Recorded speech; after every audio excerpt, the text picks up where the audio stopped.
Dieu est là pour juger d'une famille, nous devons voir si la loi du respect y est observée. Là où les enfants, les serviteurs, sont soumis et respectueux, nous pouvons dire, voici une famille bonne et heureuse. Le respect et l'honneur rendus aux parents constituent la religion de la famille, tout comme le respect du souverain ou de ses représentants est la religion de la société. Ce ne sont pas les qualités de ces personnes que nous sommes appelés à honorer, mais la dignité qui vient de Dieu. Maintenant, nous devons le respect à notre Seigneur, c'est notre première obligation. Nous lui devons un respect spontané, un respect instinctif, non fondé sur le raisonnement, et ce sous peine de manquer au sens de la foi. C'est instinctif. Notre Seigneur doit être honoré partout où il est. Sa dignité d'homme Dieu l'exige. Son nom. Tout genou doit fléchir au ciel, sur terre et en enfer. Au ciel, les anges se prosternent devant sa majesté, tremblants et adorants. Le lieu de la gloire de notre Seigneur est aussi celui de son respect souverain. Sur terre, toutes les créatures obéissent à notre Seigneur. La mer s'incline sous ses pieds en adoration. Le soleil et les étoiles l'honorent, et se lamentent quand les hommes le blasphèment en enfer. Les réprouvés tremblent sous la justice du juge sévère des vivants et des morts. Le respect envers notre Seigneur présent ne devrait pas être un respect issu de la seule raison. En la cour, le roi sont annoncés. Tous se lèvent instinctivement. Quand le souverain passe, tous saluent. Il y a un mouvement spontané de respect et de déférence. Celui qui a perdu le sentiment ou qui cherche à le détruire chez les autres n'est plus un homme. Combien les catholiques doivent rougir de leur peu de respect devant notre Seigneur. Je parle maintenant seulement du respect instinctif. Entrez dans une synagogue. Si vous agissiez ou parliez irrespectueusement, vous seriez expulsé. Pour entrer dans une mosquée, on est obligé de retirer ses chaussures. Et pourtant ces infidèles n'ont rien de réel dans leur temple, et nous avons tout. Malgré cela, leur respect surpasse de loin le nôtre. Notre Seigneur avait bien raison de dire que le démon est plus honoré que lui. J'ai élevé les enfants, et ils m'ont méprisé. Je demande aux mères si elles seraient satisfaites d'être publiquement méprisées par leurs enfants. Pourquoi faisons-nous en présence de notre Seigneur ce qui nous blesserait tant si cela était fait envers nous-mêmes? Pourquoi sommes-nous moins sensibles quand il s'agit de l'honneur de Jésus-Christ que quand notre propre dignité est en jeu? Quoi de plus faux? Notre dignité ne nous vient que de Dieu par reflet. En exigeant le respect dû à notre Seigneur, nous détruisons la nôtre. Oh, si notre Seigneur nous punissait comme nous le méritons pour le moment de respect. Il fit fouetter sévèrement Héliodore pour avoir profané son temple, mais il y a ici plus que dans le temple. Prenons donc la résolution de rendre à notre Seigneur notre premier hommage de respect en entrant dans sa présence.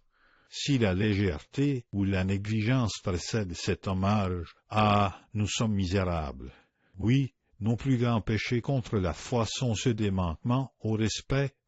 3. Celui qui a la foi sait où il va.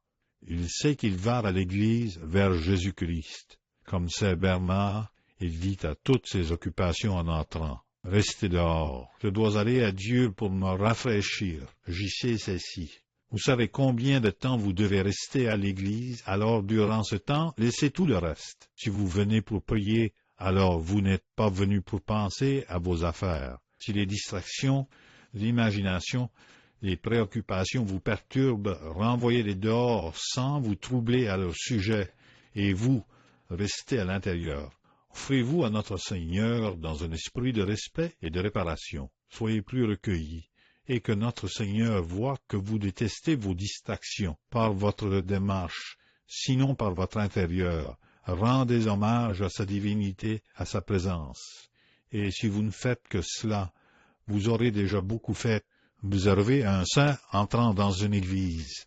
Il le fait sans penser à ceux qui peuvent s'y trouver, oubliant tout, ne voyant que Jésus-Christ.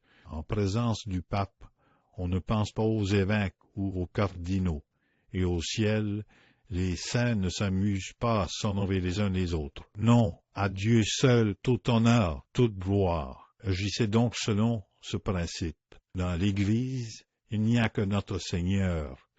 Après être rentré, restez parfaitement silencieux un moment. Le silence est la plus grande marque de respect, et la première disposition pour la prière est le respect. La plupart de notre sécheresse et de notre indévotion dans la prière viennent de notre manque de respect envers notre Seigneur lors de notre première apparition devant lui, ou du fait que nous ne maintenons pas une position respectueuse. Prenons une ferme résolution de pratiquer ce respect instinctif. Il n'est pas nécessaire de raisonner sur ce point. Notre Seigneur doit-il prouver sa présence chaque fois que nous entrons dans une église? Devra-t-il envoyer un ange à chaque fois pour nous dire qu'il est là? Cela serait, en vérité, très déplorable, bien que, hélas, nécessaire.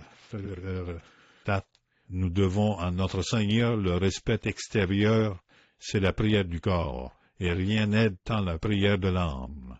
Voyez avec quel soin religieux l'Église a réglé les moindres détails de son culte extérieur. C'est parce que cette prière rend une grande gloire à Jésus-Christ. Il nous en a donné l'exemple en priant à genoux, et la tradition nous le montre priant avec ses bras en forme de croix, ou levés vers le ciel.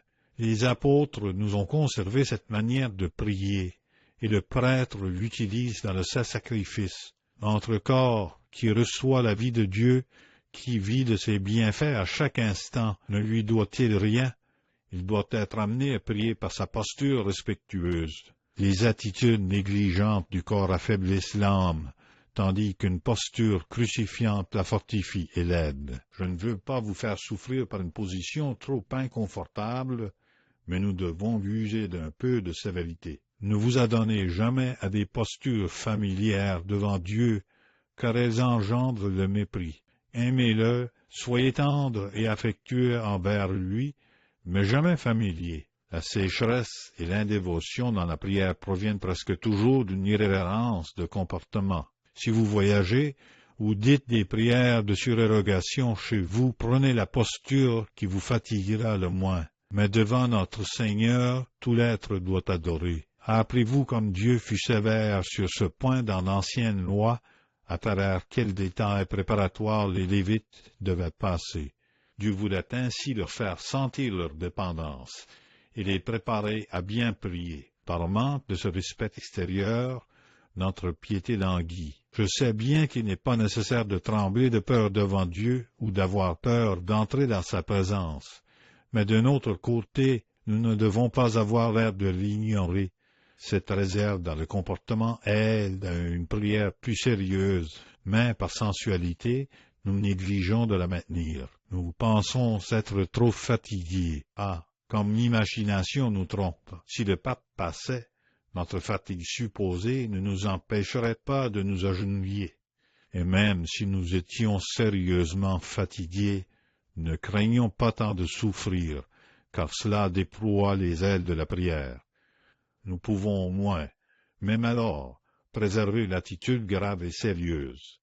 Quand les personnes du monde sont fatiguées, elles s'asseyent dans une position droite. Elles ne se vautrent pas sur leur chaise. Ne prenez donc aucune de ces postures qui relâchent l'âme et la rendent impropre à la prière. Quant à nous, religieux, la position à genoux est notre posture appropriée, car c'est la vraie posture de l'adorateur. Si nous sommes très fatigués, tenons-nous debout. Cela aussi est une position respectueuse. Mais ne nous asseyons jamais. Voyons des soldats du Dieu de l'Eucharistie. Si notre cœur ne brûle pas d'amour, notre corps, au moins, témoignera de notre foi et de notre désir d'aimer et de faire ce qui est juste. Que notre corps prie, il adore. Appartenons tous à la cour du roi Jésus. Pensez que le Maître est là. Imprimez cette pensée dans votre esprit. Attention à notre Seigneur Jésus-Christ.